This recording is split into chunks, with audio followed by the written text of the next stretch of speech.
as more of a fragger, which I believe Kixer was on a more frag-heavy role, so that would make a slight bit more sense. Correct me if I'm wrong there, but I feel like we're likely to see him perhaps operate as a lone wolf. It depends also, of course, on how long he's had to kind of slot into the side, how much practice they've had, and we can only really speculate on that. But I think the best way to find out is to see how they operate in action. Yeah, definitely. Having a new player join the team can sometimes aid you, as if your four who will sit on site can sort of remain together and work effectively as a unit.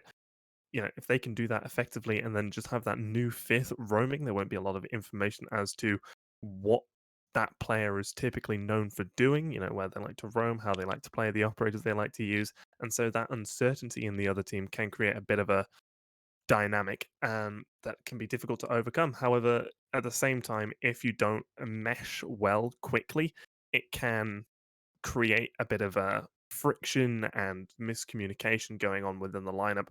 We are just getting confirmation that Lola is actually Septic Snake. So that's all been sorted out, and we will actually be moving on into our first map of Cafe. Do you have anything to say about Cafe?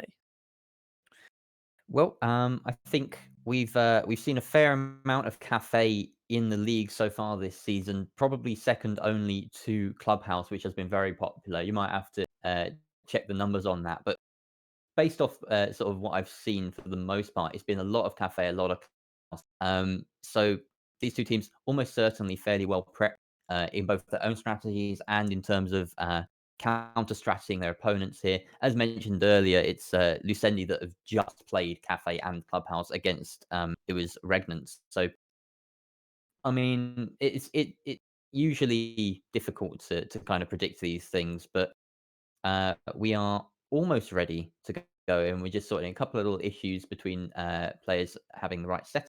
Um, yeah, I think it's uh, it's very tough to call basically with these two teams, and their recent performances as well on both these maps have been very close ones for the most part. But it looks as though we are pretty much ready to get started, and we are going to be heading into Cafe Dostoevsky, and it's Lucendi versus Enclave, our first match of the first in this best of two. Yeah. And as we're looking at these operator bans, what do you kind of expect to see coming out? We've seen a lot of Thatcher and Yings being banned out on the attack. Do you think that'll be the same, or if we'll get something slightly different?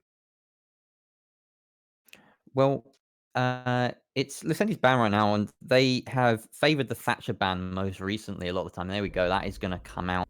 Um, we have, as you mentioned, seen a lot of Ying bans, and that's also potentially what we're going to see from Enclave, as they most recently banned Ying on Cafe too. So, no, it's actually going to be the Capital that comes off the board for them. So, a bit of a departure from what we might have expected based on recent choices there. But then, fairly standard defense bans usually are the order of operations for these two teams. Nothing out of the ordinary expected here. Could be a mirror, and I'd expect an echo here, maybe as the final ban from Lucendi. But yeah, I suppose mirror is just so common a ban at this point in time, especially on Cafe. She pretty much enables the entire top floor to operate in an incredibly lethal way for the defense. So no surprise to see her go and remain a kind of staple of the ban meta here. Yeah, you can definitely open up some long lines of sight that the mirror really helps aid you to be able to hold effectively. Something I would like to highlight, though, just looking over my notes, is that a couple of weeks ago we saw Enclave play on Coastline and then Cafe. They drew the game on Coastline. I can't remember who against. It was a very close affair, and it really didn't look like they had much of a shot of winning it to begin with, but they were able to bring it on back, and then they switched on over to Cafe, where they proceeded to win 7-1 in an absolute dominant turnaround. So we know that Enclave are particularly strong on this map, but it does also mean that Lucendi will have some VODs to go off as well. It won't just be Enclave having that advantage. Attackers And need to I'm locate and definitely defuse as prepared many for bombs as Enclave they to can. start off strong, and I feel Lucendi will need to, and they're going to be fighting from behind, at least in one aspect. They are starting off on defense, so they will have a little bit of an advantage in that regard, but I still want to hedge my bets and say that Enclave might eke this one out. All right, I might hold that one against you in the end, but we'll see how it pans out, I guess. As we can see, this setup starting out from Lucendi, they look like they're leaning right into that utility burn meta. They've got, or utility soak meta, however you want to look at it from whichever perspective. The Jaeger, the Wamai, the Goyo, and that castle, and just a mute to stop it all off. That's a very frustrating lineup to have to deal with on the attack, and it does mean that a lot of this soft destruction, the sledge and the ash, are going to be quite valuable to Enclave, as there's not much else on their lineup to kind of deal with a lot of these tools that are being brought to the table. Yeah, I mean, we are seeing 2 hard breaches being brought on out, which will sort of mitigate the amount of effect that those reinforced walls have, especially seeing access onto that Maverick. But there isn't a whole load of, range soft destruction. We have Thor on the Ash, Razuka and Access both have nades, but something like a Zofia is more typical and generally better suited to helping deal with a lot of that utility. You see Thor here sitting on those windows, aware that there's going to be someone playing behind the shield at the top of White Stairs, and just trying to burn out all the utility, drone him out, make sure that he does actually move from his position. But with 2 ADSs and Wamai discs being set up inside of the piano, that's going to be a lot of utility gone off the bat, as it is so often seen. Lola's shield has disappeared. Just trying to hold these angles for the jump in being spotted out on the drone. And Razuko is actually going to try and throw a nade. Oh, no, that's to deal with TJ, and it's perfect. Through the drone hole, gets the Goyo shield as well. TJ gets taken down during that. Lola also runs away and gets a little love tap from the Ash of Thor, but is going to be sitting safe for the time being. But Access, he's not safe sitting on that window. Lola on the retreat lands the frag and is down to about 26, 27 points of health. But a 1-for-1 trade, you're losing a mute, but you're also losing a Maverick on the side of Enclave. That's definitely going to work to Lucendi's favor. Yeah, absolutely. I mean, TJ obviously carrying that C4, perhaps a little bit more valuable than your average defender who just chucks all his utility down in one go. But speaking of C4s, the Noxu's managing to claim the Knife of Snubster, and we can't even find where that... Oh, there he was. It was underneath, and he's managed to rotate all the way back up White Stairs to rebuff the defense in Cocktail now. So an absolute win there for the defense, as now they sit at that man advantage with about 50 seconds left. Lola's still positioned on these White Stairs, just holding that crucial lane down, and Monocrypt trying to breach open this wall into Freezer. They do have a soft wall on their left to try and get into the bar area for the plant, but looks like they're going to be leaving that soft for the time being. Razuko or Thor could open that up at any minute and go for that plant by the long bar, but doesn't look like that is the approach that they're going with about 22 seconds left. Thor, though, finding Lola. Yeah. Jaeger taken down on the White Stairs. Thor wanting to push on in into the bathroom. Spots the TCSG Goya, but isn't able to land the shots. That's Xeno getting one. Joker elsewhere getting Razuko. It's all left up to the Thermite.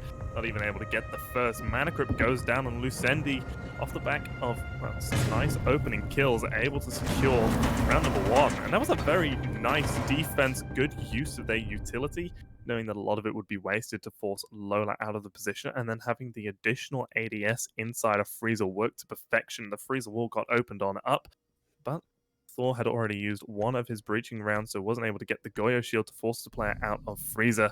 That just really splits up the push, and just a great defensive hold by Lucendi there. Yeah, and also to highlight the fact that it started out with that 2 C4 picks from the defense. That's exactly the kind of start you want for a match, and you can bet your life that the next time Enclave come to attack that bar, which will probably be in a few rounds' time now, they're going to be a lot more cautious on their approach. Maybe spend a little bit less time on those soft floor, on that soft floor and piano, or maybe even try and go hunting beneath to try and stop those defenders from sending up those explosives. But for the time being, we're going to be moving on down to Kitchen after that successful defense from Lucendi. And we're seeing pretty much the same lineup here, but with the smoke swapped in place of the... Who was it? Trying to pinpoint Goyo, that. I believe. Yes, the Goyo. That's the one. So similar sort of function, I guess, in area denial, just a slightly different delivery of that, I suppose. Yeah. Goyo, I always find is a very good and useful pick, but obviously you can't bring him to every single site. How do you feel about teams bringing out Goya? He's definitely found himself a nice little niche in this new meta. He absolutely has, and with the even with the reduction of the number of shields going from 3 down to 2, he still sees plenty of play at this level. Of course, it does take quite a bit of coordination because you're essentially kind of placing that area denial in advance of where it's going to be used. So you need to be pretty confident with exactly how you want to use it. And of course, often overlooked is the fact that they are shields and they do have those mirror slits, so you can anchor up behind them quite nicely with a bit of ADS or magnet protection. And yeah, it can provide you a sort of another layer of the defense that the attackers have to peel back. So it looks as though we've got Lucendi holding up right here inside of Bakery, and this is quite a common kind of extension of the site, if you will. Plenty of good cover, especially behind this counter.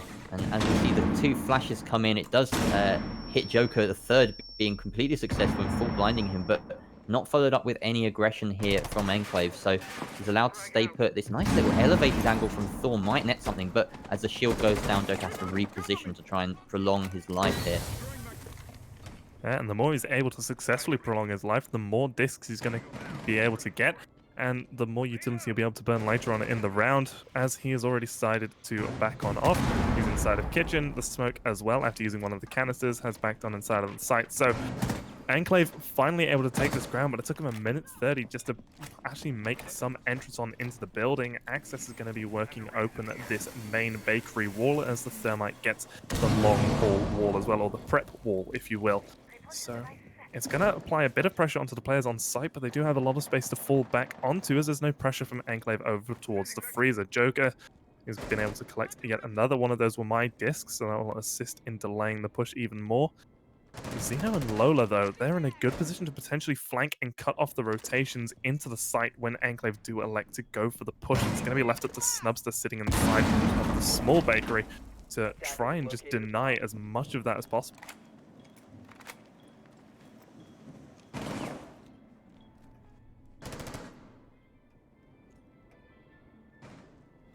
Only about 30 seconds to go. We've still not seen a kill in this round. Joker, the only one to lose any HP, and he's still trying to play aggressively on this angle. Thor, a wise to his position, will get the opening kill, but with only 20 seconds left on the clock, the smoke canister is going to start popping. Snubster gets the kill onto Qualdog and fires out the Nomad charge. Jaeger gets taken down as well. Now, 2 versus 5. The push diffuser has gone down. Zeno gets 1. Thor trades out TJ, and now it's all left up to Zeno. Rotating down the red stairs, he's got to try and find a way back onto site. Nomad charge is in his way. Does deal quite a bit of damage onto Mana Crypt, who's now only at about 1 point of health, but Snubster tucks in the corner, lands the kill. And that's going to be Enclave taking round number 2. A very slow round from start to finish, but when they went for the site, they definitely committed and it worked out well for them.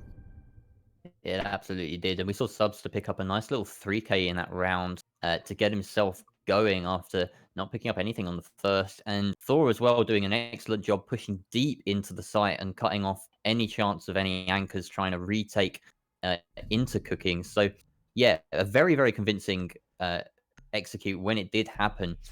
It looked as though Lucendi, though, had a pretty nice setup. I was a big fan of the rotates that they'd opened to allow the Wamayev Joker back inside the site after he'd done his job, after he'd wasted all that time. But unfortunately, the anchor play just wasn't quite there by the looks of things. And when you've got that 5 versus 5 situation, quite often you would be favoring the defense. And it just didn't work out for them by the looks of things. They just didn't hold their angle as astutely as they could have. And certainly a big part of that was Axis being able to open up that wall and providing a bit more of an entryway, a slight bit of variation so that the defenders didn't have as reliable an angle to hold against the attackers coming in. And of course, Prep being pushed through pretty effectively as well made a big difference.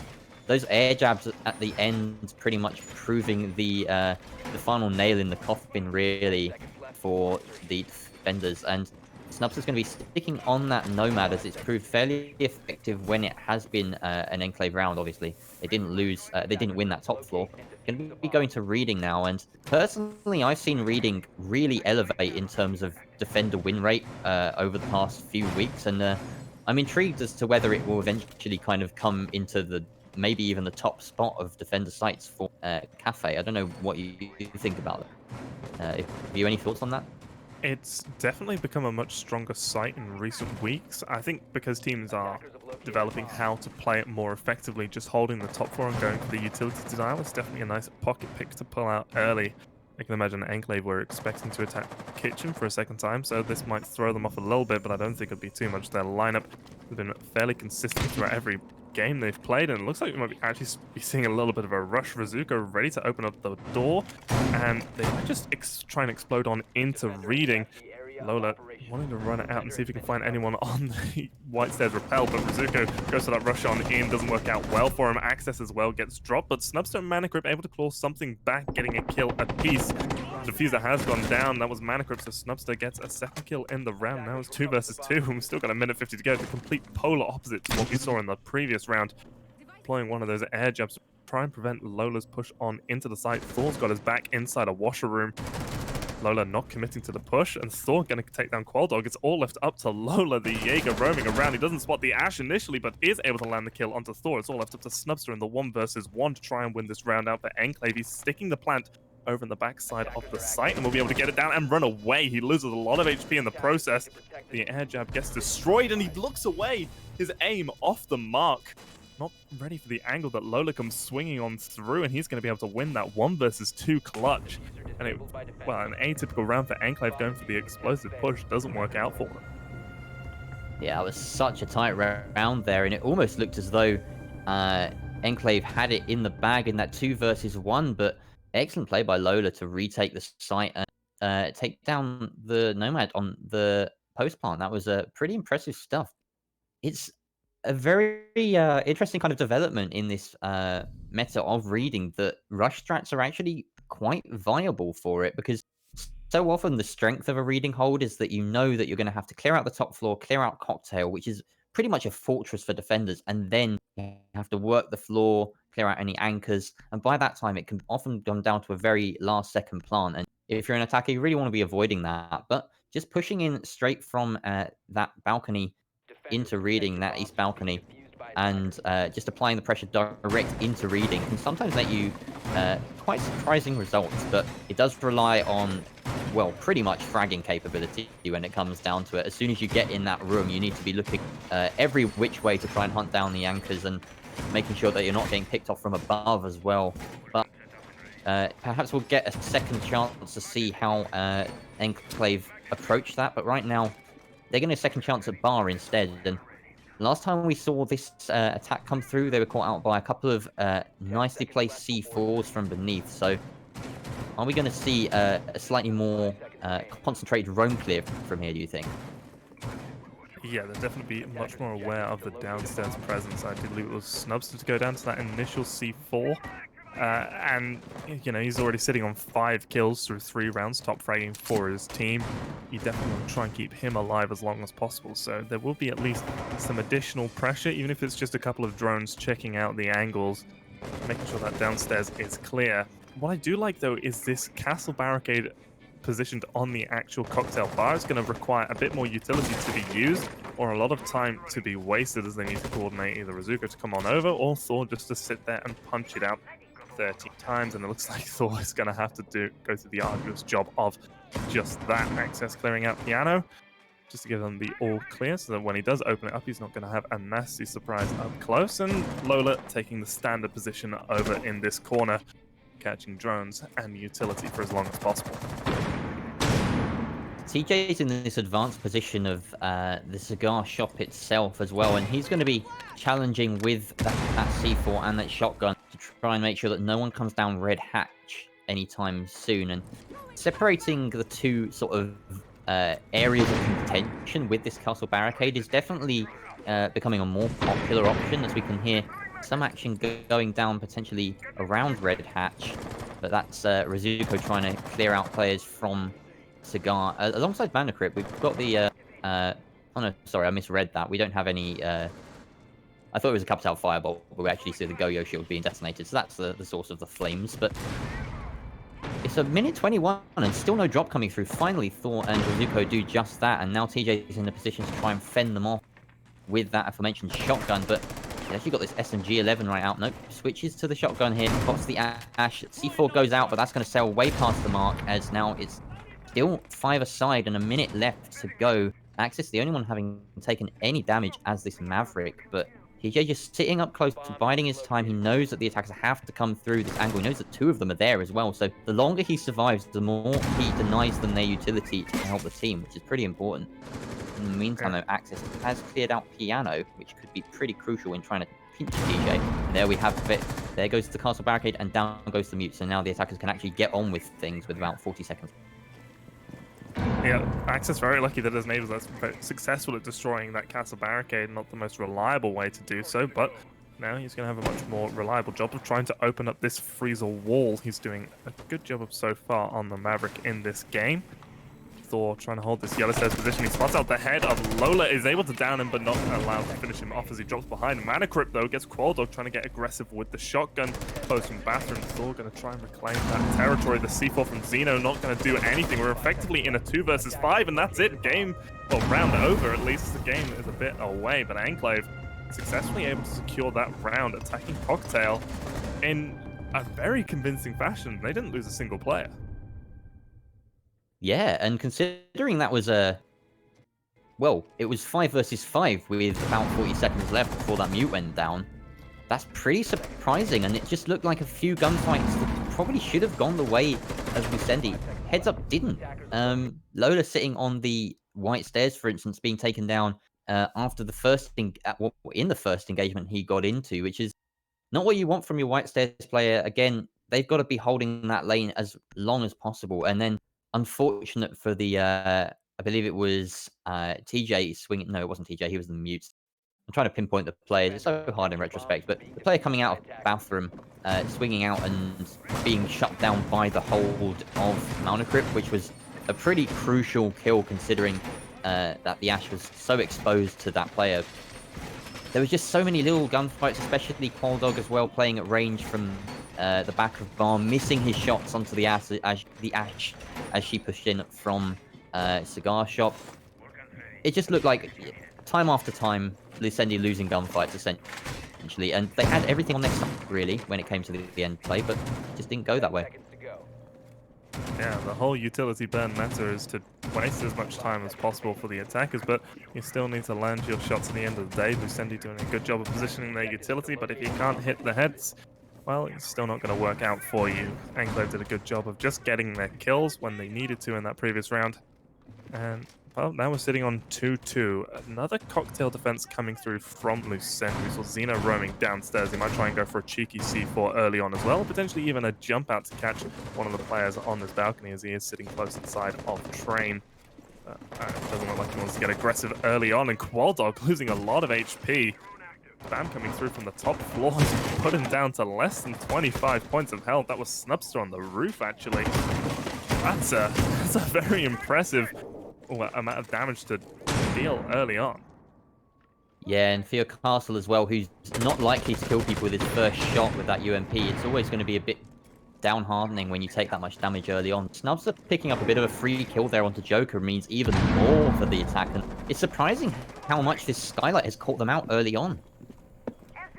Yeah, the most common and iconic position on the whole map has been able to get one kill and deal a whole lot of damage onto Qualdog. Lola's also lost a lot of HP when trying to hold that top of White Stairs position as, well, the explosives from Enclave working out effectively. TJ has also given up his spot inside of Cigar, but the Mute Jammers might slow down Enclave's push. No, they're just going to go for it. I'm fully aware that TJ isn't there to hold the angle anymore.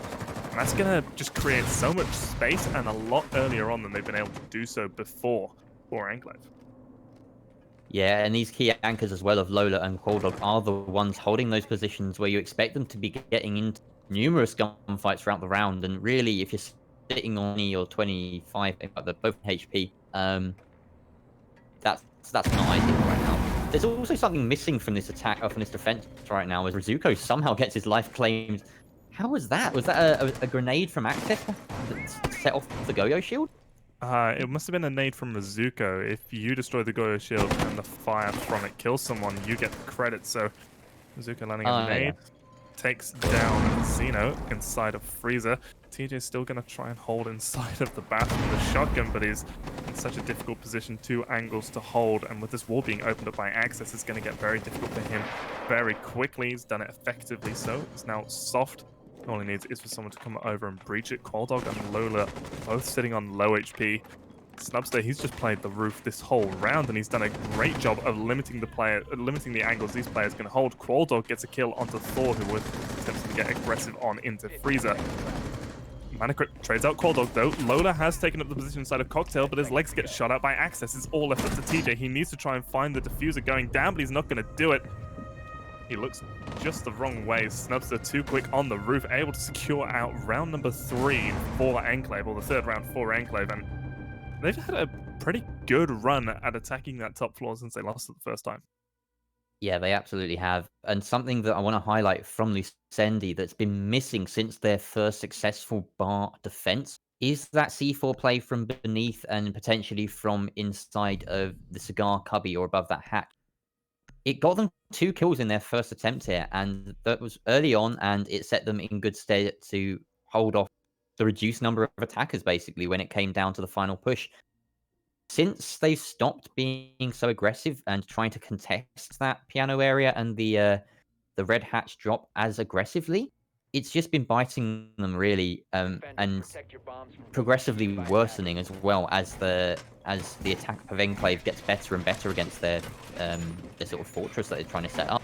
I'd really like to see perhaps a bit more aggression, whether it comes in the C4 in the form of C4s or in the form of maybe some runouts or early peak, just to establish that man advantage for Lucendi, because right now Enclave absolutely have their number when it comes to this top 4 defense. But at the moment, we're not going to see another top 4 defense because we're going to be taken back down to Reed, which was the result of a pretty aggressive rush strat from Enclave the last time round. But I sense that we won't see that a second time. No, that was definitely a little pocket strategy coming up from the Enclave, but it did still get down to the 1 versus 1. Lola able to win it out against Snubster, but it was an incredibly close affair up to that point. So Enclave verged right on the precipice of being able to go 4 rounds up through their attacking half on Cafe, which is a very frightening thought as they'll be moving on to their defense after this round. Generally, Cafe seen as a defender-sided map, so to be this prolific on your attacks is really something to behold. Yeah, especially for 2 of those to be on a bar attack, that's not something for Lucendi to be proud about at all. So they need to get this win on reading if they're going to be giving themselves a bit more come their own attacking half. Looks like a slightly more standard approach for this reading room attack as we start, as you usually would on most cafe sites, besides the bottom floor perhaps, by taking control of piano and this entire west side of the top floor. An Evil Eye positioned at the end in heaven there. And that's going to be tough for Rizuko to get rid of. He's going to have to call for Thor perhaps to maybe remove that. And they definitely don't want that in, as it would read completely into their push here. And that's exactly what Thor is going to be doing. And now he can get up close and personal through bar. TJ, though, going to be dealing the first blow there as the SMG connects with Axis's head from beneath, and a great little shot there. Nice shot being dropped in the chat. Joker with a C4 and Lola with one of his own as well. Now, all of a sudden, we're down to a 2 versus 5, and this Enclave is completely defanged. Yeah, it's all left up to Rizuka, and Manacrypt not able to quite down Zeno and actually gets taken out from below. That's going to be Joker getting yet another kill, and now it's all left up to Manacrypt. 1 versus 5. It's looking like it's going to be 3-3 through this half, but that's still a very impressive result if you are Enclave. The pre-fire coming through, going to alert his position to Lola, who swings on outside of Manacrypt's aim. Lola going to secure the round out flawlessly for Lucendi. So that's a second flawless attack on the half for Enclave. They've been pretty astute when it comes to these holds or for these attacks. I think I'm not mistaken there. I think that was a second flawless. Might be mistaken. Do correct me if I'm wrong. The kitchen attack was flawless, correct?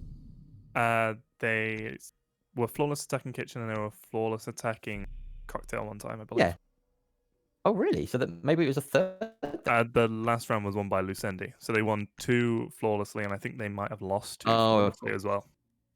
of course, yeah. So 3-3 at the split, of course. So, yeah, at least you're replying with a flawless round onto the two that Enclave had managed to get before you. So, yeah, Lucendi making it a little bit harder for themselves from from this second half. Couldn't quite crack the reading room nut, and that is exactly where Enclave are going to bring us to for their first defense. This is exactly that kind of development in the meta that I was talking about. Yeah, and it's probably going to catch Lucendi off guard at least a little bit. This is an interesting extension onto the top floor. They're electing not to reinforce the 2 main. Oh, no.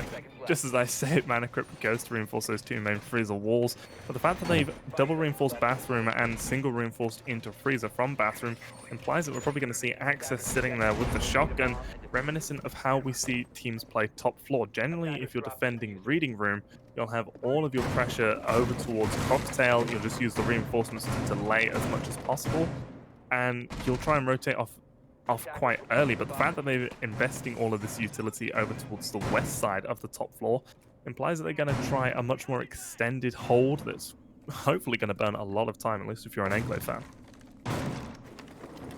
Yeah, and I'm looking at the lineup from Lucendi right here, and I'm seeing potentially a little bit less destruction than they might have wanted for this particular take. So TJ, usually you'd expect the Nomad to be not bring the breach charges, but we can't quite see whether he's doing that or not. If we get the UI opened up at some point, then maybe we will. But Zenoxo as well, potentially. There we go. So yeah, he is bringing the flashbangs, and Zenoxo as well with the Claymore. So the only soft destruction we got here is in the form of Lola's breaching rounds and Joker's sledgehammer, which means that they're gonna really want to be saving that for doing the dirty work above the site. And I suppose it's a good thing in retrospect that that wall is double reinforced, because it does mean that that's a job for the thermite and not for the soft destructors. But as you say, Mana Crypt's now holding this position as the smoke, in fact, so they rotated the mute out instead, and these toxic gas canisters are going to be pretty effective at delaying any kind of push early on. So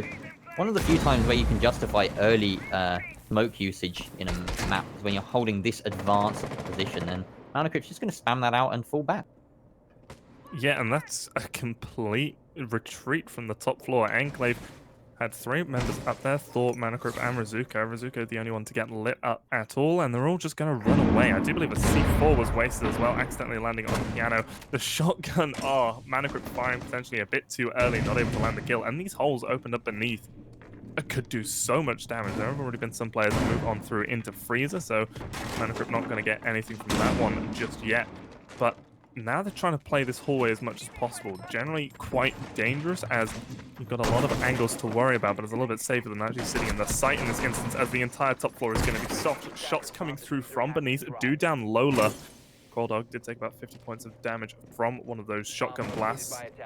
And it's still a 5 versus 5 with 30 seconds to go. One player on the side of Lucendi on low HP and one player on the side of Enclave on low HP. Lola does get picked up. Joker loses a lot of his HP, again trying to fight through the floor, but it's going to be Xenox to get the opening kill onto Snubster. That's going to be the Legion gone, but most of his gadgets had already been picked up at this point. Joker gets access, and with 15 seconds to go, Mana Crypt gets the first kill for Enclave. Lola team kills Dog as he tries to run through the smoke canister and hits the breaching round. Thor playing up close, takes down Lola. Xenox gets one on the backside, and Lucendi somehow win the round, with TJ picking up one into Mana Crypt as well.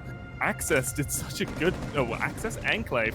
Access is a member of Enclave. Did such a good job at trying to delay a lot of time, but... it just didn't work out for them. Even the team kill from Lucendi wasn't enough to give Enclave the round.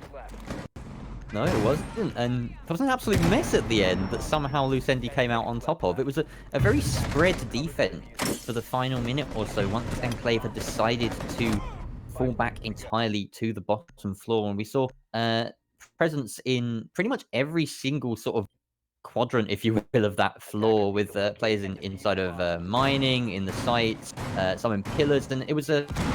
Yeah, they seem to have all of their bases covered, but just one by one being picked off, and there was quite a lot of chaos in that round. Definitely one of those ones that you probably want to watch more than once to try and dissect exactly how it fell apart. But like you mentioned, even with that team, it wasn't enough for Enclave, and by the end we actually had 3 attackers remaining. So only 1 kill going the way of Enclave in entire hold, and I think we actually got to see that, and that was Thor swinging onto the Ash and denying that push immediately. But yeah, it was an absolute mess, really, to be honest. And we're going to be heading back up to Bar, and hopefully things will be a bit more predictable here for Enclave, as they set themselves up with a fairly standard lineup. But we do have ACS rocking that Valkyrie as he did the previous round. I do believe that in the last round when they were defending Reading, if Snubster was just able to get 1 kill as he was playing inside of Pillars, we would have looked at a wholly different round. But Snubster is going to stick on the Legion. He's not going to be playing Pillars. Oh, as I say that, he literally jumps down into Pillars. ACS wanted to try and utilize that C4 from below. It did catch out Snubster when they were attacking. So I'll try and do the same back to Lucendi, who are going for quite a slow take again, and they aren't bringing out a Maverick. If Enclave were to just bring a Mute and position it on some of these walls, that could completely just stop this Lucendi attack. Yeah, I think that they're bringing Xenox for a couple of reasons here. That might be part of his duty to make sure that that breach is clear of any denial utility, because it's not just the Mute that could be brought out. It could be Kaid or a Bandit, and Bandit's probably the least likely of those options. But really, Xenox being the only proper solution to anything that might have been brought. It's lucky that they haven't had to face anything, so Xenox can come on along the top. But Thor getting aggressive with an early run out onto Joker, who I believe was probably repelled on White Stairs, and that's why he was caught out by the run out there.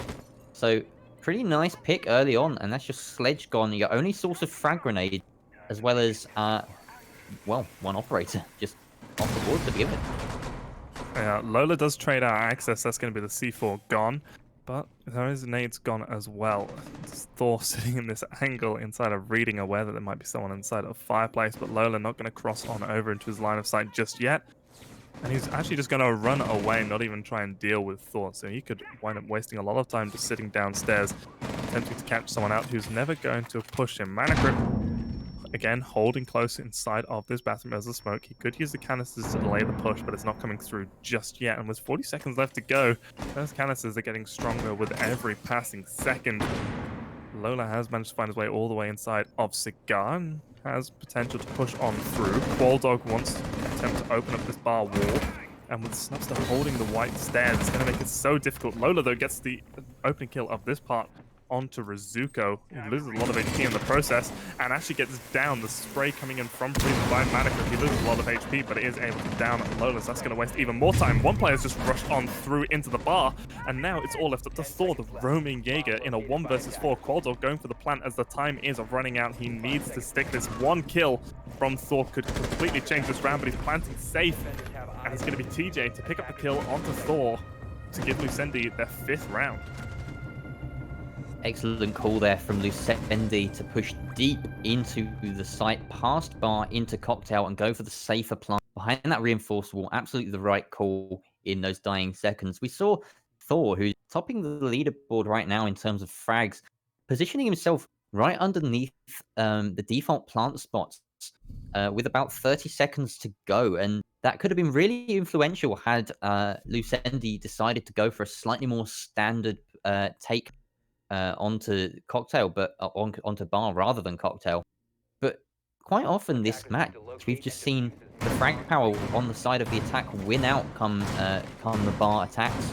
And yeah, I think slowly but surely these teams are kind of realizing exactly how to execute onto these players. They know pretty much, I mean, Cafe's such a well worked out map at this point. You can almost predict exactly where the operators are going to be stationed, almost just from the operator lineup. And I think it was pretty close come the end, but once again, Lucendi just sort of battling it out and coming out on top when it came to the gunfights, just like we saw on Reading. Yeah.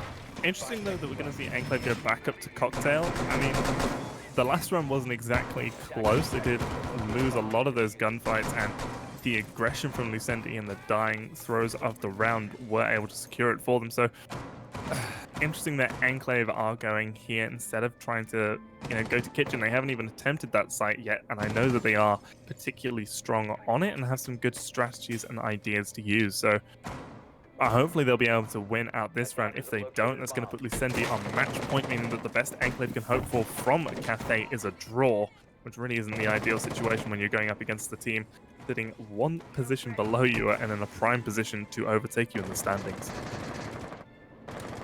No, it really isn't. It is surprising as well to me that Enclave aren't leaning into the fact that there is this Thatcher ban in play right now, and bringing any sort of breach denial. It is, of course, it was Lucendi's ban, so they're clearly sort of well versed at trying to tackle a site, whether it be held off with any breach denial or whether it isn't, by taking that IQ. But clearly, since it's just not being brought out by Enclave, they don't really need to worry about that. And instead, Enclave are sort of playing quite this. They're roaming quite hard actually for this site. To be honest, they've got Access and Thor both positioned beneath Thor. Again, looking to try and exert control from pillars through those prepped holes, and Access sitting tight with the C4. He does have a Black Eye stationed in Piano, but I'd be very surprised if Xenox has not caught that one out already. With that scanner of his. Looks like he's crossed. And they're also being very, very careful to avoid any soft floor. There you go, we saw him take out the cam there, as Lola manages to find Thor for the opening frag. Nice. Your Jaeger downstairs dealt with already. Yeah, and now Access trying to play this angle, knowing that Lola is going to need to get aggressive onto him. Might have been able to stay sneaky in that corner, but no, it appears Lola is aware of it, and he's able to land the headshot. 2 kills already for Lola. And with less than a minute to go, Lucendi sitting in the driver's seat of this round. Manacrypt going to be the linchpin for this push. He's the smoke sitting close with the shotgun. He can delay so much of this take, but as the wall's already going to get opened up by Qualdog, it just gets more and more difficult for him. Less than 35 seconds to go now. Snubster still holding onto White Stairs. Rizuko, a dangerous angle towards Cocktail. That big open hole next to him, easily exploited if someone swings out wide. Snubster missing the shot onto Xenox. And Lucendi is spending a lot of time just prepping for this final take. Manacrypt actually going to be able to get on away. And with those smoke canisters still in hand, he's going to be able to deny the plant. It's not even coming through yet. It's playing so dangerous for Lucendi. Qualdog is going to try and go for it now. Snubster gets one. Lola gets down. Qualdog switched up his plant position as TJ and Joker get frags apiece. It's all left up to Manacrypt. He needs to try and find the plant. That's the one thing he needs to do, but he looks the wrong way. Joker going to get the kill onto Manacrypt. And that's going to be match point now secured for Lucendi. They're at least going to get a 1 point. And Enclave need to try and mount a comeback to just at least get a draw out of this. These last second pushes from Lucendi just work time and time again. I mean, it's like OG Vitality right now. We're just seeing it constantly. Every single round coming down to the last few seconds, and Qualdog getting plants down. He didn't make it to the plant spot for the first round in reading. He managed to run into his own team's breaching round. But besides that mishap, it's been a surprisingly smooth sailing in the last 20 seconds or so from Lucendi, and Lola being the real star of that round, making sure that they only had 3 to find come that final execute by getting the Jaeger and the Valkyrie downstairs beforehand. But yeah, I think if Lucendi continue to operate like this, we're going to see a bit of adaptation from Enclave to try and counter it. And the first part of that we're seeing right now is, first of all, switching up to Kitchen, and second of all, bringing that Goyo. Yeah, Kitchen is generally the site where you tend to see the Goyo being played, and as you mentioned before, it's very reminiscent of old school Vitality, the way that Lucendi are playing it. Going down to those final couple of seconds, the only thing missing is to bring out that Ying, the Capital, and just smoke everything up, flash everything, and try and go for a drop for the glass covering your back. Potentially a lion scan ringing off in the distance, just to really hammer home those feelings of Vitality. But Lucendi doing their own impression very effectively, and they're sitting on match point for the first map. As we look over, they're going to be playing on Clubhouse next.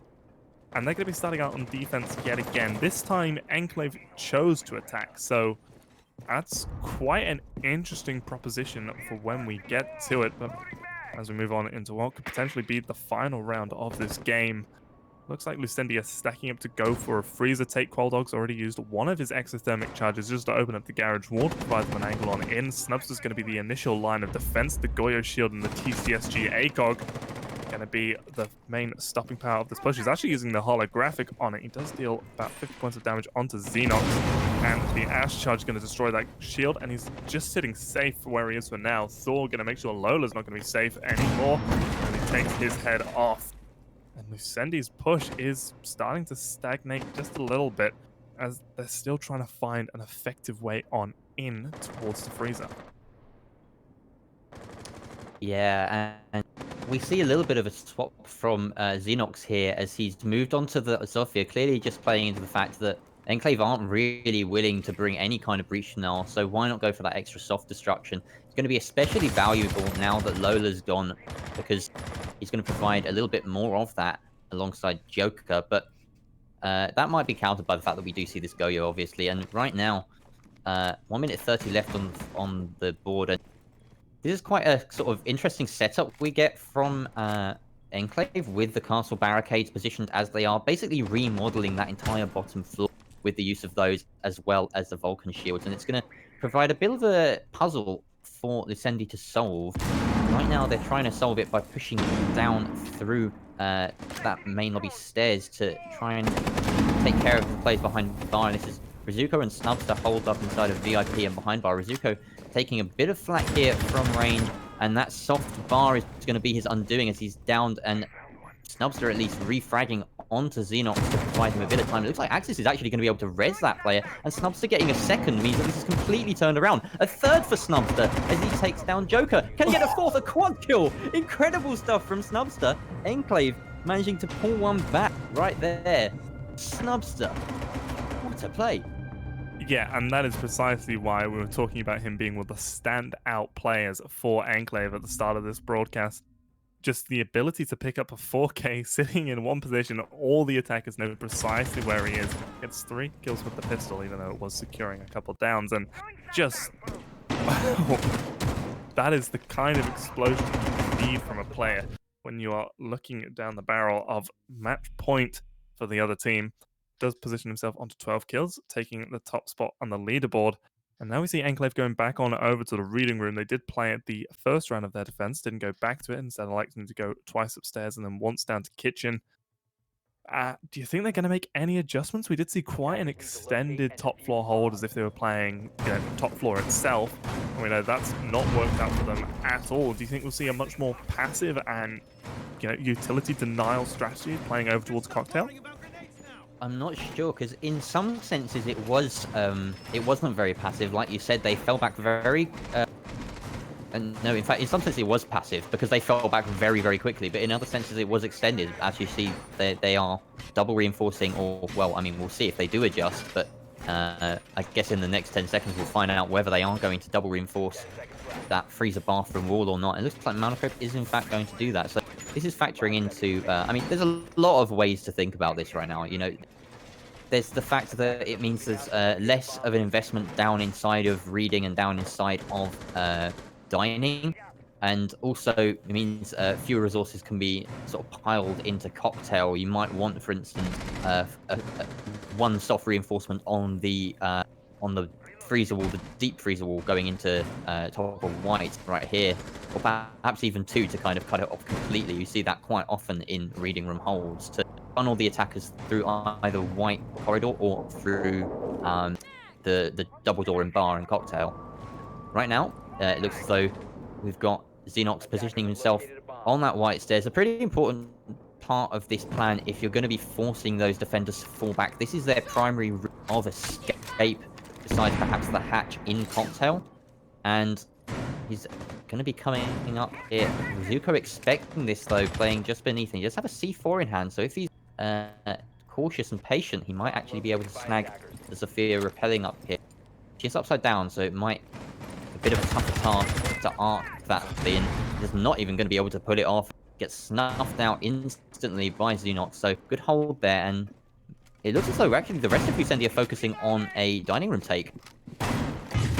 Yeah, and they've been able to get all the way inside of Train. That's going to Give them a lot of potential to push on in. The wall already being breached as well. Razuka going down means there's not a C4 on the board, and it's going to give Xenox the ability to just hold that side of the map in perpetuity if he so chooses, but it doesn't look like he's going to do that for now over by the reading room door.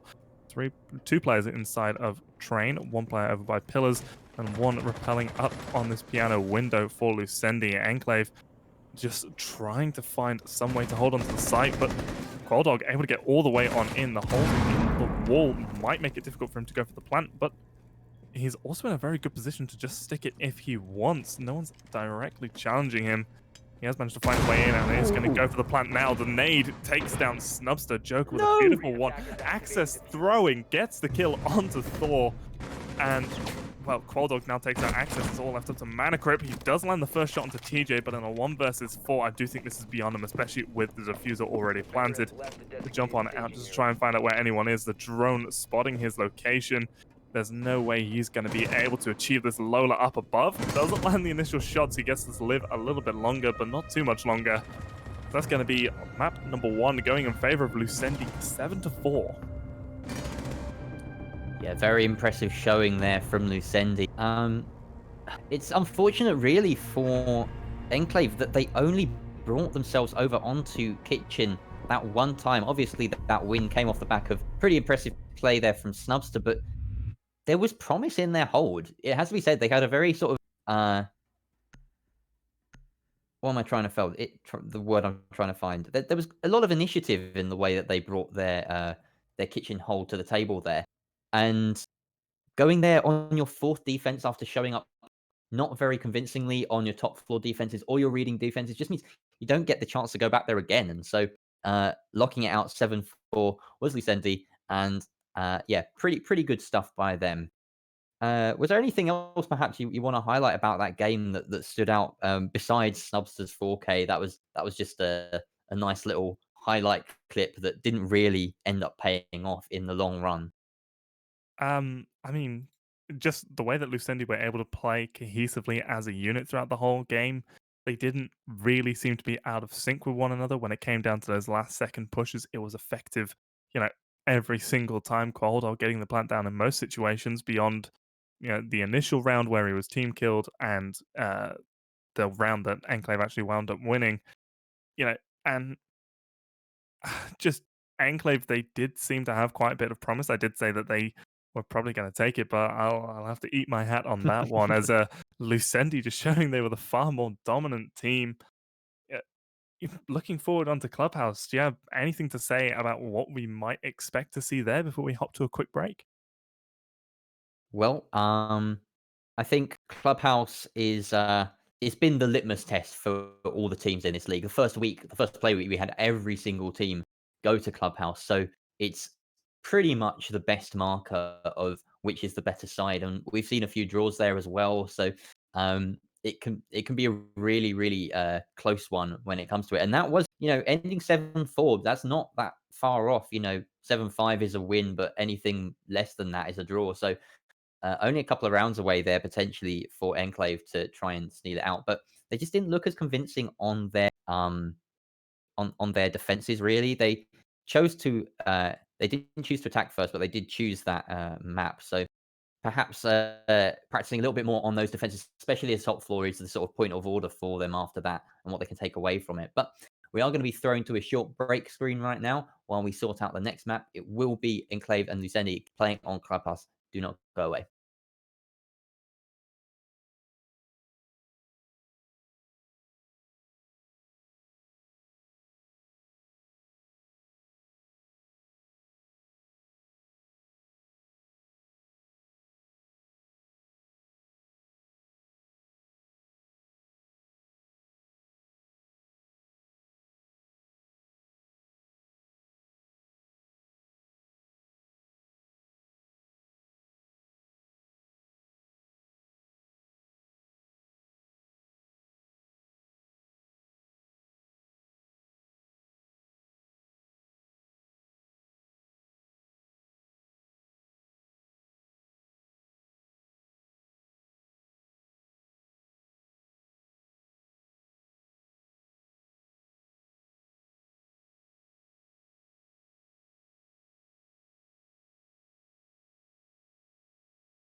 And welcome back, everybody, to our second map of the first game of today between Enclave and Lucendi. We just saw them battle it out on Cafe. We saw Lucendi winning it out 7-4. We're now going to move on to Clubhouse, where Enclave have chosen to start on attack. I'm joined here by Jerry the Music Man.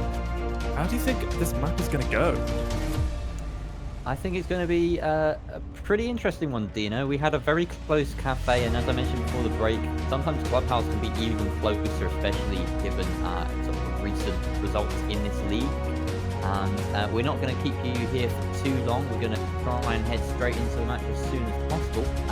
So yeah, I'm pretty sure that this is going to be a pretty close one between these two teams. But only one way to find out, as we are just about ready to go into Clubhouse for our second map of today. Lucendi and Enclave. Lucendi managed to take Cafe 7-4 rather. Yeah. And I think we saw them really excel on their attacks. Enclave looking slightly less convincing on the defenses. And crucially, we see them once again going on the defense first, Lucendi. So Enclave have chosen to attack this time round. They were much better in it on Cafe. So we'll get to see if that sort of transfers over here as we start the ban phase. Maverick is going to be the first one off the board. Nothing too unusual right there. We know that Lucendi quite like to get rid of that Maverick here, and Capital the second one as well. Fairly standard attack bans, and I would be surprised to see some standard defense bans as well for this particular map. Will it be Mirror? Will it be Echo? Will it be Maestro? That is the real question right now. Well, I can guarantee it'll be two of those three, or almost guarantee. Can't commit to anything, but it's going to be the Echo banned out by Enclave. They were the ones to ban out Mirror last time, so it's up to Lucendi to see if we will get exactly the same bans. Quite interesting, though, that we're seeing a Maverick get banned out as opposed to a Thatcher. Maverick ban is just as common on Clubhouse, but I do feel like it adds a very interesting dynamic as it changes the way that you can go for your attacks. You are more reliant on the Thatcher, but it does generally make it a lot easier in a lot of different situations than needing to rely on a Maverick, who can be in quite a risky position trying to open some of those walls. Yeah, you do really have to put yourself right in the thick of it when you're going for those walls. Expect to see this kind of lineup throughout, with the double hard breacher, Hibana and Thermite being brought, as well as Thatcher. Flash of the Monty as well from Access there, but he's going to be switching onto Sledge, and that does in fact force Xenox off the mute and onto the Legion there. So maybe a little bit less in terms of breach denial and droning denial than Lucendi would have ideally liked to bring. So that's a pretty nice use of the 6-pick phase right there from Enclave, I have to say. Yeah, Enclave are known to bring the Monty on Clubhouse from time to time. Access can play that Monty very well to gain that garage control. So you do have to respect it if you are Lucendi, and that will make it, as you mentioned, a little bit easier to open at least some of these breaches. Qualdog's going to need to choose, does he want to use both of his to try and deny the main wall, or will he use them to deny garage, or will it be a split, one on garage, one on main? And if so, will he be able to beat out the Thatcher without having the reassurance of the mute to assist in denying those walls from getting opened up? It's going to be a much more difficult situation for Lucendi than it otherwise could be. Yeah, you've got to be favouring the attack in terms of the utility and how difficult it can be to prevent that kind of breach going down without the use of the Bandit, who can, of course, trick a little bit quicker. But we've seen Bandits put themselves on the front line as well, because that is a soft floor that can be exposed from beneath. And quite often the duty of your Zofia or your Ash is to go in right into that position and try and unseat the Bandit. But it looks like Malnacrypt is going to go straight for the breach, and he catches Qualdog off guard. That Electro Core far too late to try and deny the breach. And with about 40 seconds gone, we already have an open server wall. And that's absolutely massive if you're Enclave. It gives you so much time to be able to spread out and do the rest of your attack. Normally that server breach is one of the more difficult components of a successful push. Snubster as well, going to be able to open up that garage without any contestation from Qualdog. And as I mentioned before, the mute gone, so won't be there to deny that breach either. So Razuko still has, I think, all of his EMPs are left at this point. He's the only one to take any real damage on the side of Enclave, losing about 50 of HP. Xenox has lost 35 as well. And Razuko been received a love tap, presumably from Qualdog, down 25 points. So Enclave are in such a strong position, and Qualdog's still trying to go for this angle. Access keeps losing HP, attempting to push on into Garage. Doesn't have the Monty, so he's going to have to face check and bear the brunt of all those bullets himself and not rely on his shield. Lola lying in wait over by the garage main doors in such a good position to deal damage, and Xenox downstairs will be the one to finish off Access through the oil pit ladder drop. Thor needs to back away as the support inside of garage has been lost, and it's going to be so difficult for him to push on up to try and get rid of Joker sitting on this balcony. The Wamai discs and the ADS is burning so much utility. It's really stagnating this push from Enclave after they got so much early momentum. Yeah, you could really see how much Lucendi are prizing this garage control, with both Xenox and Lola popping up in odd locations to try and prevent the push onto the Wamai. And after the first minute going pretty well in favor of the attackers, it's now only 30 seconds left, and we still see a full roster of defenders in their way. So it's going to be a tough one now for Enclave. The push does come up. Eventually, Razuko unseats Wamai, and that is at least garage control, but Qualdog responds with a refrag directly onto Razuko, and TJ takes down Snubster. It's now just a 4v2 with the Planter and Thor left alive. A 4v3, in fact, now as Malnecrypt finds Qualdog. So the diffuser will begin to be set here. Thor the only cover, and he doesn't cover effectively enough. Manages to pistol down the Planter, and then the refrags come back out in favor of the defense. TJ dealing that final blow.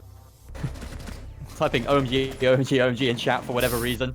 Oh my god, that's why. Yeah. Whiffing a lot of shots, but you know, he landed the final one. That's what counts.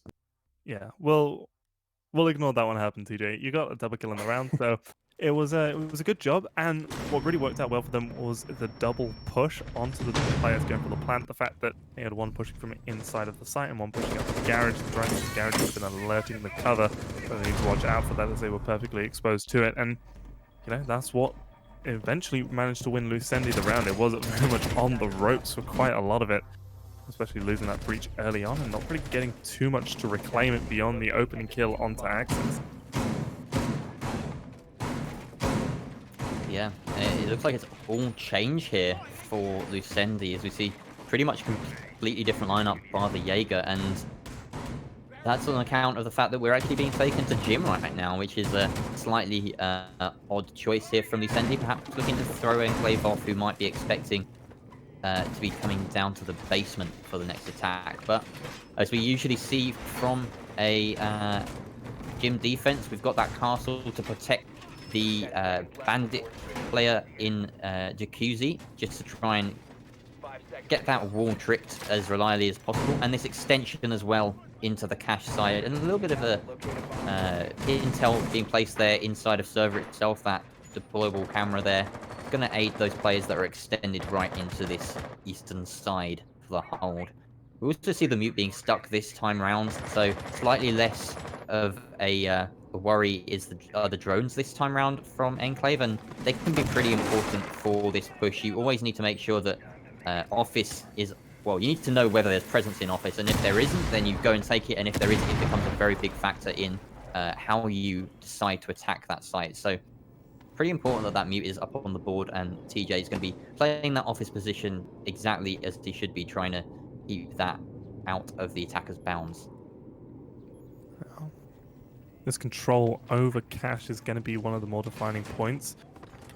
If they're able to successfully hold cache, it prevents just a push on in through gym itself. So, well, better than just denying the Jacuzzi wall could. So, it's going to be crucial that Lucendi are able to hold this, but with the angles already being opened up inside of construction, the Thermite opening up that wall.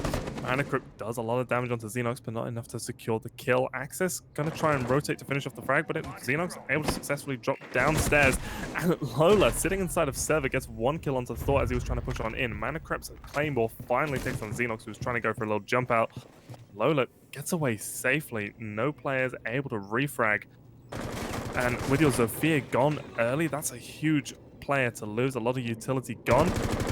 And it's going to be so difficult to try and force his Jaeger out of his position. He's playing these angles perfectly, constantly changing up and never fully exposing himself to one particular angle. The nade coming through, the ADS has been burnt, but oh no, it hasn't been burnt. The nade gets caught, and Lola's able to keep his life for a little bit longer. He even runs on into CCTV and gets a headshot onto Rizuko. Trying to back on behind the box, he's still able to stay alive. How is he getting away with this? The shots coming through from Snubster does still a little bit more damage, but he's still sitting way over 50 points of health. Against eventually getting tapped down, Access to the one to claim the kill. But that's a lot of time wasted. 2 kills going the way of Lola. It's going to be either Thatcher and the Zofia gone. So much utility wasted, and with only 35 seconds to go, Enclave need to actually go for this push onto the site at the end. And with these bandit wires positioned, they're not going to be able to open up that jacuzzi wall. As well, the Thatcher's already gone. Yeah, it's going to be a pretty rushed affair for this final push from the attackers, but they do have an even man count against the defense right now, and that jacuzzi wall being opened up successfully means that they have to worry about that side now as defenders. And the free kill coming through right here. No, in fact, somehow Axis gets credited with the kill through the Go-Yo shield there. 2 versus 2 now as Axis effectively out of the picture. Malnacrypt trying to stick this diffuser. Snubs to the only cover, but it looks like the defenders retaking Jim right now. Somehow the diffuser gets stuck right there, and the down onto the Hibana means that it's all up to the Thermite right now. He can actually get into position to try and res them, and he does down finish off Joker, but the retake working out for Qualdog. Does he know that the last 2 are downed right now? That is the question. He must do, surely. He doesn't know. He's checking. He might be wasting valuable time right here, and he just has to stick the diffuser to win. Maybe that's the call coming through right there, that he can stick it. And thankfully, he doesn't make the mistake. Axis is going to not have the time to bleed out, but that is the win right there for Lucendi. So close, right in the dying moments there. Qualdog finally clutching out. That round is definitely too close to call. Somehow Enclave able to gain so much momentum that they potentially shouldn't have had after the wonderful play by Lola inside of Cash Room. And I'm just grateful that Qualdog didn't spend ages tapping that diffuser trying to find out if the last player was still alive or not, and wound up losing them the round. This happened all too often, and well, at least we didn't see it this time. We are going to move on over now, finally, to Church and Arsenal, generally seen as a secondary site for most teams. And once again, basically an entire lineup change. We are seeing a bit more consistency this time, as we will see the return of the Goyo and the Mute, and Lola sticking on his ever faithful Jaeger. Yeah, we also see the TJ rocking that Mute as well. So, oh wait, no, you're correct. You are correct. So Legion and Smoke, the new operators to be brought to the table right here.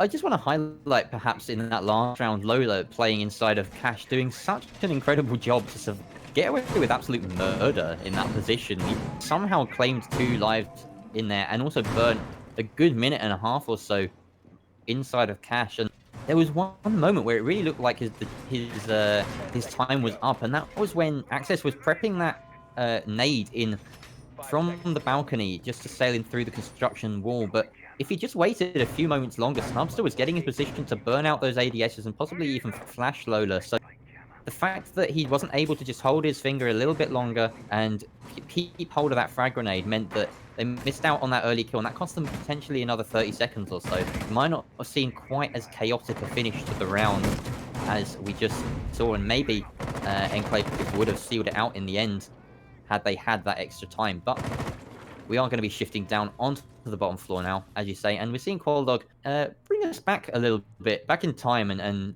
to sort of year 1 meta, where you got the Smoke playing inside of Dirt Tunnel. This is quite nice to see. Yeah, there's been a little bit of a resurgence of this play recently, but I don't think I've seen the Smoke be too effective on any of those occasions. Thor especially has done a wonderful job playing as a Sophia in previous games at being able to force the smoke player of whichever team out from behind the shield that they're playing. But Qualdog not afraid of that. The reputation doesn't force him out of his position for now, and he's just going to keep pre-firing with that SMG-11. Does look like we're going to see a dirt and kitchen take coming on through as what's become relatively standard. Xenox going to open up the kill count for this round as he takes down ACS. It's the sledge gone, so a lot of that verticality eliminated, and Snubster as well going to go down to Xenox. The Legion using that gun to great effect. The low recoil definitely playing to his advantage to push on through now. Thor wanting to get aggressive on this angle, the shield stopping him and the smoke canister forcing him back as Qualdog just sits here patiently. The goo mines as well, preventing him from getting aggressive. Xenox getting a third kill in the round. That's Razuka going down and potentially even a fourth as Mana Crypt is down but not out, and there it is.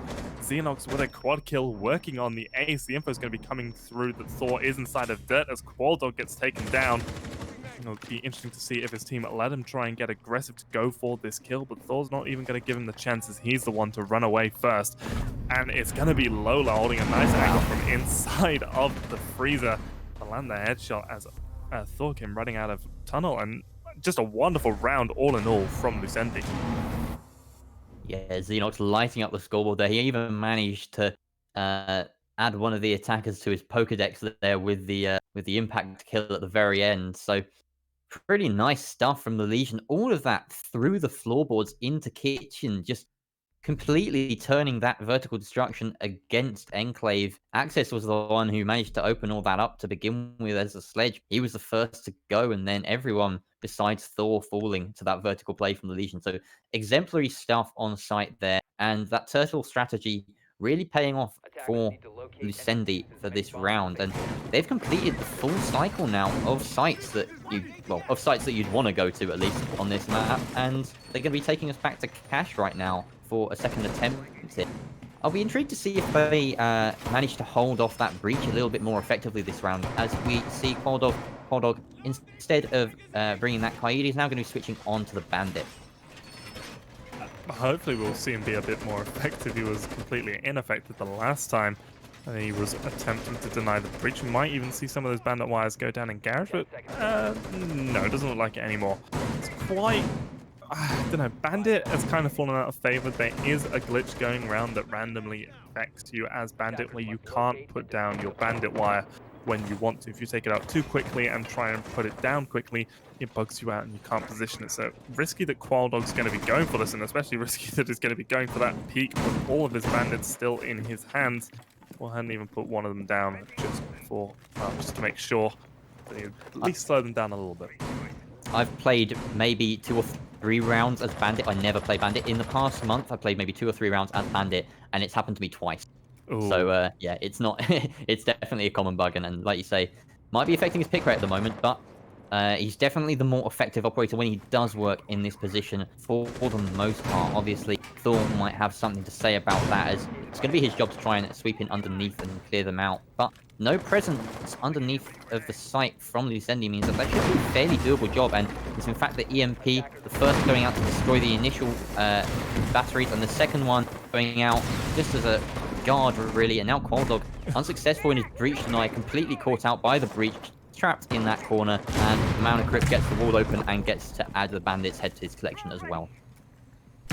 Yeah, if you're Qualdog, that is quite possibly the worst situation to find yourself in. EMPs, Zofia stuns, flashbangs, the wall getting opened up, you can't see, hear, or do anything, and then you just lose your life at the end of it all. We do see Xenox losing quite a bit of his HP as well. He was playing in lower garage, and potentially getting a couple taps going his way from Thor, but he did back off down into the basement, and Thor, oh my god, just millimeters away from seeing the Wamai, and finally Joker exposing himself too much and is able to take him out. And Razuko also getting a kill onto Lola, the player inside of Lounge. That Xenox gets spotted and runs away, but he gets downed.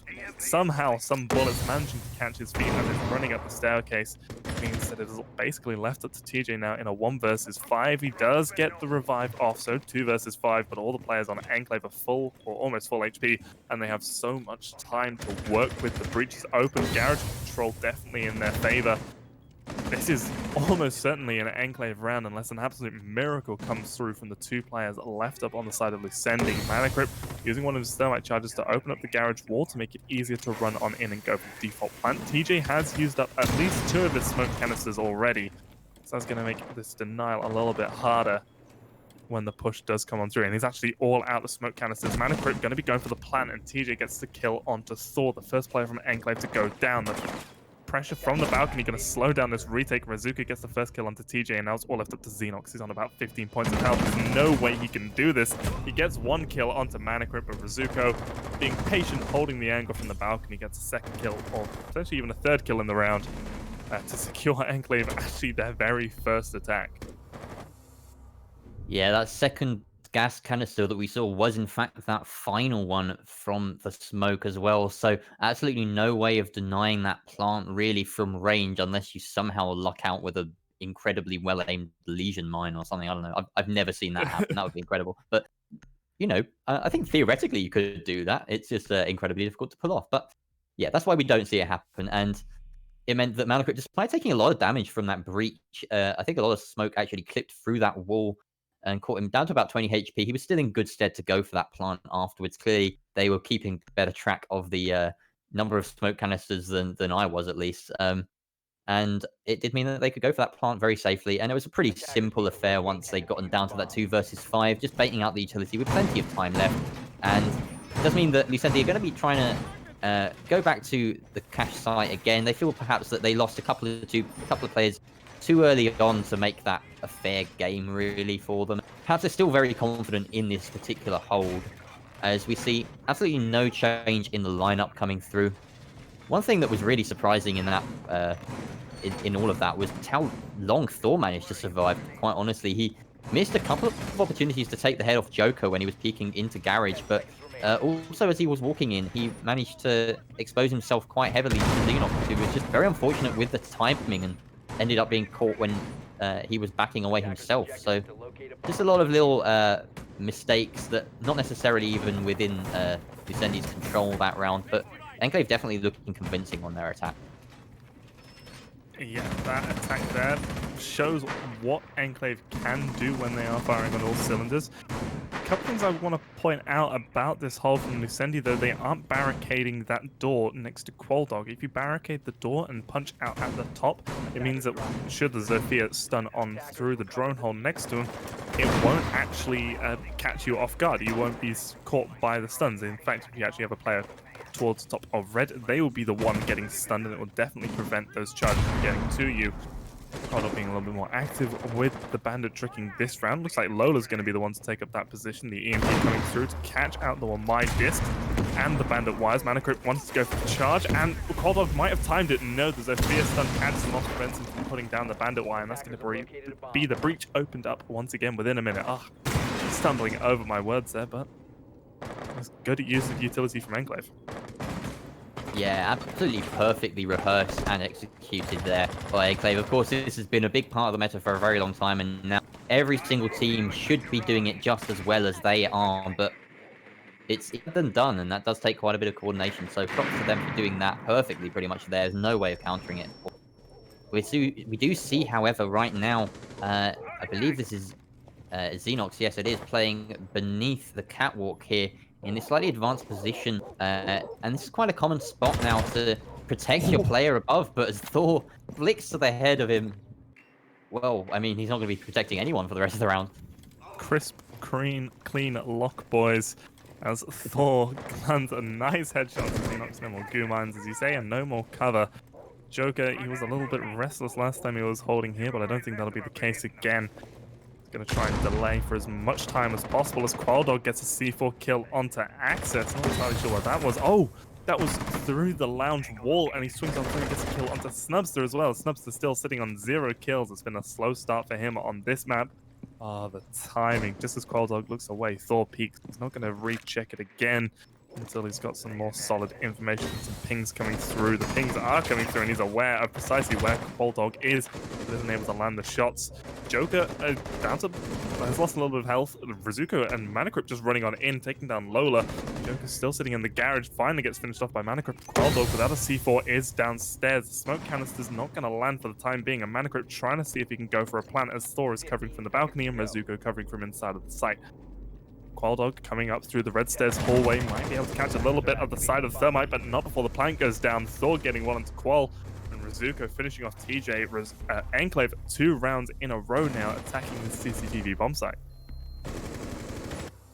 Lucendi just took their eyes off the ball there for a few moments, allowing Enclave to walk on into sight. It was very unfortunate as well from the smoke there, just misplacing that canister. I believe it actually sailed right and out through the window into garage and dested in there instead. So he must have thought that he was denying a potential plant. He had more than one smoke canister left for that denial, but hearing it go off and thinking that it's placed above default means that you can reliably ignore that position for a bit, and any good smoke main will turn their attention to the other angles that they need to worry about, especially when they have fewer defenders left on their side. But yeah, that exact thing, just allowing Malnocrypt to get that diffuser down, and then it was panic stations really for Lucendi, and we're going to be heading off down to the bottom floor now, as Lucendi have basically had enough of cash. Clearly, they've tried it a couple of times now, and it's not worked. Things just not going their way. Cordog looked like he might have been redeeming himself from that past round with a nice little two-piece, but and even retaking Garage, but the shift of focus from Enclave, absolutely the perfect call there to go for that plant and just sort of sandwich themselves in between the two holds there. We had still a presence in top of Garage, but that was dealt with. And then they had site control. So great play by Enclave on their attack. And they managed to pull this one back to within a round now. Yeah, it's quite interesting how they were able to gain that CCTV control. Not entirely sure what the anchor players inside of the site were doing. Joker was the only one. Well, Joker was by Garage. Oh, what? Xenox with the holographic lands the headshot onto Rizuko, and that's such an important kill, as that's the Thatcher gone. Those mute jammers are going to be, well, persisting for a lot longer and going to be much more difficult to get rid of. And just the entire push in general going to be so heavily crippled by this. That is by far the best opening kill you could get, and from a spawn peak like that, oh, that's just gonna, more than anything, it'll probably wind up annoying Rizuko, so that he won't be as effective or as locked in for the remainder or the next couple rounds. And just perfectly played. The impact tricking as well, gonna make Hibana use up a lot of utility. Only one of those pellets, I don't even think that properly detonated on the hatch. Joker also with the impact nades to assist Xeno, and that's going to be able to deny all of the Hibana charges if they continue to attempt to push through kitchen. Yeah, that was a massive pick right there onto the Thatcher, and like you said, it is going to impede them a lot on this attack for so many reasons, not just the mute jammers, but also getting rid of those goo mines. Quite often you can prep an EMP just to make sure that your entry gets in quite clearly and doesn't hit any goos before you go, if you just happen to have one spare at the end, and that might end up biting them later on. But right now we're seeing Thor pushing in quite deep inside of Dirt Tunnel. He doesn't expect the prone smoke, and that's going to be it for him. Great little positioning there from Qualdog, and that's the lack of droning really punishing Thor. A second impact trick comes out there, denying the breach, and Xenox doing what he did best last time around on this site and getting another through the floor of kitchen. And that's now just left Access on very minimal HP with Malnocrypt alongside him, looking a little bit better, but 2 versus 5, and with a minute to go, there's so few options for them right now. Yeah, definitely going to be a difficult task for Manacrypt and Access. As mentioned, Access on 1 HP effectively. Still a Thermite charge in the hands of Manacrypt, so they could open up this blue drop down as Access wanted to get some main stairs control. Now with the initial tick damage from the Legion mines gone, so well the initial hit damage gone, and there's only the tick damage left. It does mean that the Legion won't immediately eliminate Access. He'll be able to at least do something. in this round, even if he does get caught out by one of those. But it's going to be Lola, the first line of defense against Manicrip, as he's pushing down Blue. But Xenox, wanting to get his third kill in the round, just goes swinging on by, takes the head off of Manicrip. And ACS is not even going to go for this, going to use the time to have a little bit of a chat with his teammates. 4-2 is not a bad score, even if you're Enclave. You know, you kind of expect the defensive clubhouse to go that way. And you are starting off on your attack. This was Lucendi's pick, so with Enclave moving on over to their defense, it does put them in good stead to try and claw some of these rounds back and at least even up the scoreline a little bit. Something I do want to highlight, though, is Snubster sitting on 0 kills. One of those important players managed to, well, crack double digits relatively easily on Cafe. Hasn't even managed to find himself one here.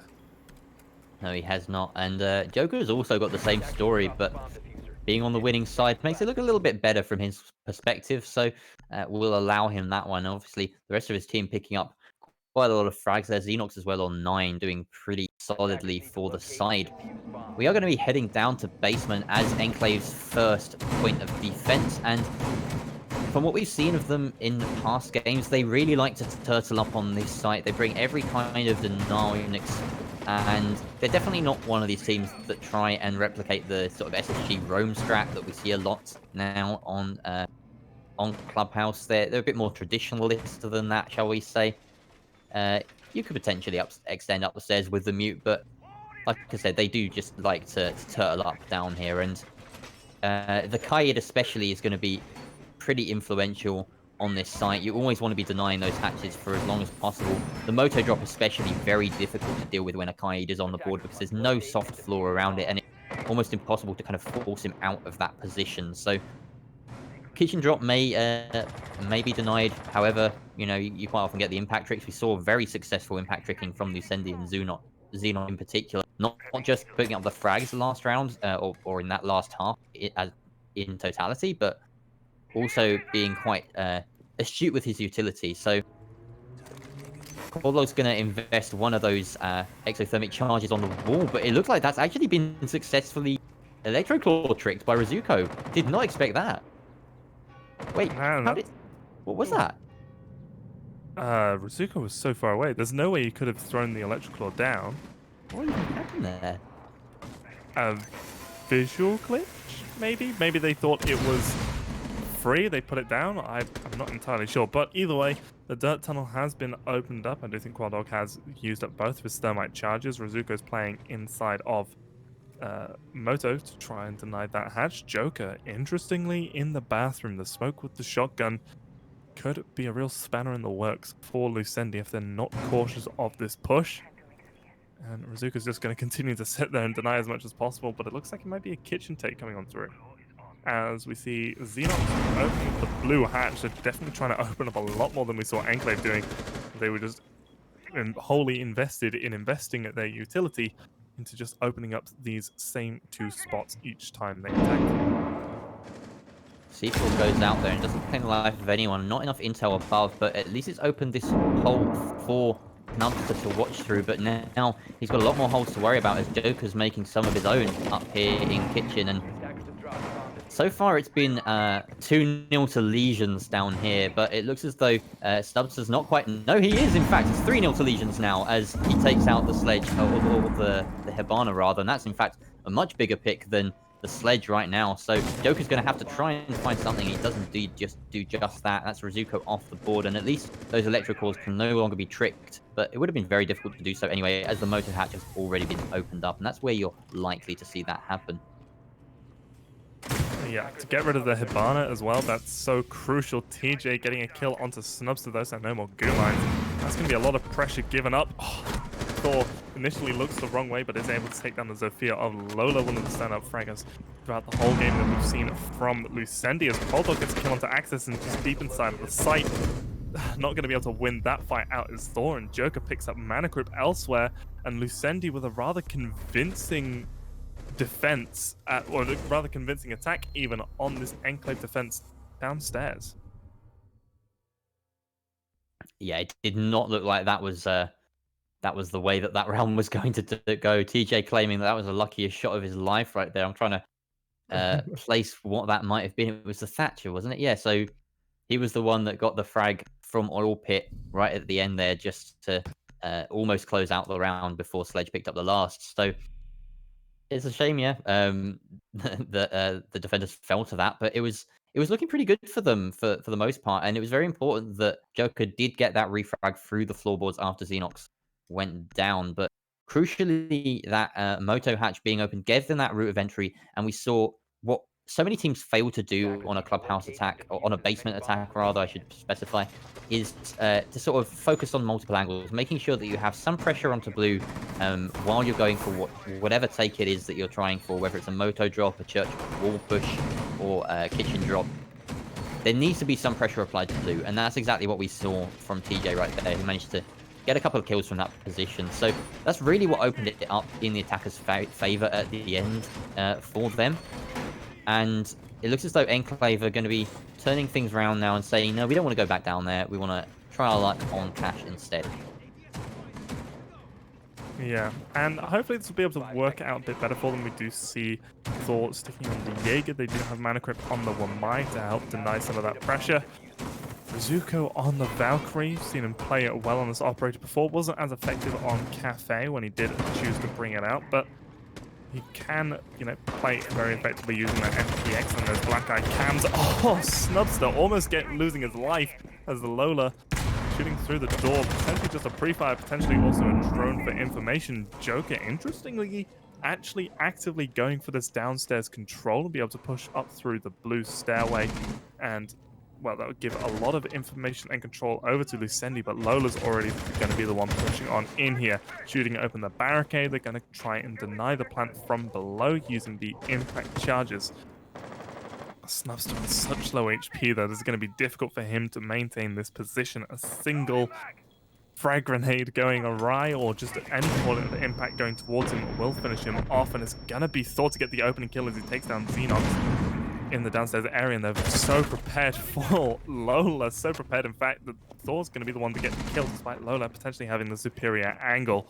Joker all the way in the basement, not going to be able to impact this round just yet, needs to rotate to find a way to, just do something. As this push really just not working out for Lucendi for the time being. ACS successfully going to hold this angle to deny the frag nades and the pressure being applied onto him as the bandit. Yeah, so I actually missed a couple of those because I was having a few clean feed issues there, but yep, it looks as though we're now in a 5 versus 3. So you're right. This is a very, very tough one for Lucendi going forward, and Enclave definitely needed this because they're currently 3 rounds behind on the defensive half and need to be gathering these rounds quickly. But as I say, that Joker is managing to get a nice double kill there, flicking perfectly onto the head of Thor after he comes to try and refrag that Valkyrie, who was in a pretty dire position herself, but getting that second one. Nice one there for Joker, and he pays for it with about 90 of his HP or so, maybe a bit less, but it's pretty much even Stevens right there, as Snubster also sitting on very low HP, probably 1 bullet away from death, and 3 versus 3 at the man count. So Snubster sitting below with this C4 in hand might be able to impact the round, but in fact he's going to impact it with his gun instead. Joker straying on into his path there. Now TJ and Cordog the last alive for this construction push. Cordog's going to be pushing in quite aggressively, and they just decide to take server right now, and they mow their way through the defense there. Monocrypt now has to get something, but he can't, and Snubs has already spent his C4. So now he's to try and retake onto the site while Cordog gets the diffuser down, but he falls off it for the moment. He's going to be sticking it now. The cover from TJ has to be there, and it is perfect stuff from the Thatcher, and an excellent execute in that 2 versus 3 from Lucendi. Amazing stuff from them. Yeah, definitely a nice take, nice adjustment, at least their initial take. Not working out for them, but the adjustment working perfectly. Going to give them, yet again, a match point first, so they've at least secured themselves 4 points today. And I mean, judging by the way that they've been able to attack and just how well versed they appear to be on this map as a whole, I would quite confidently say at this point, although Caster's curse might come back to bite me, that Lucendi should be able to win out this map. I don't see Enclave, just judging by the way that they've been playing today and the fact that, on this map, at least Snubster hasn't been able to perform, and the rest of Enclave have had middling performances themselves. They've not excelled to the same extent that we usually see them do. And Yeah, it's looking like Lucendi are going to be able to walk away with the full 6 points today, which will position them ahead of Enclave in the standings. Would be a nice little bump to them. It really would be, and I've got to just sort of double down on that and say, I mean, obviously, Caster's Curse again, don't want to jinx it myself, but Lucendi right there, they won a round that at 2 points looked like they really shouldn't have. They were 2 men down at the very start of that, really, as soon as that execute decided to come through, and then they managed to get themselves into a 2 versus 3 after that point. So despite Joker pulling it back with a nice little 2-piece, he then went down and they found themselves once again at that man disadvantage, and they still managed to power through and win the round. So Enclave have got to be really feeling that mentally. Like, that's going to hit you hard as a player and as a team. And, you know, unless you're really sort of resolute as a unit, then you've got to, you know, you've got to be made of tough stuff to sort of not let that affect you. Absolutely. And, well, not to knock the players on Enclave, I think at this point, mentally, there's going to be a part of you, or at least a couple members on your team, where they've just mentally given up. And no matter how well you try and play, it's going to be so difficult to bring it back. Xenox again going to be opening up this blue hatch very early on. It's going to apply a little bit of pressure onto Thor. He's actually just going to back away immediately. Rizuko going to be in a little bit of a duel, attempting to secure that hatch and keep it closed. One of his electric claws was used on the kitchen hatch this time, so they were able to get dirt open for free. Interesting usage there, as he's still trying to trick out this bar hatch. TJ not in a position to come over and counter that Kaid just yet. As you see Joker opening up all the floors, putting that sledgehammer to good use. Do you know it's not actually infinite? You only get 25 hits. I didn't really realize that. I think you could use it basically as much as you wanted, but finally the hatch is going to get opened on up as the thatch trick forces Rizuko's electric claw to be lost, and he'll back away on into church itself. Yeah, the sledgehammer has a little meter on it, and it slowly goes down over time. And I mean, you never really get to use it 25 times in a round, but yeah, it's a bit of a weird little mechanic that I'm not quite sure. I guess they've early in the game design decided that they don't want all of the floors being destroyed instantly.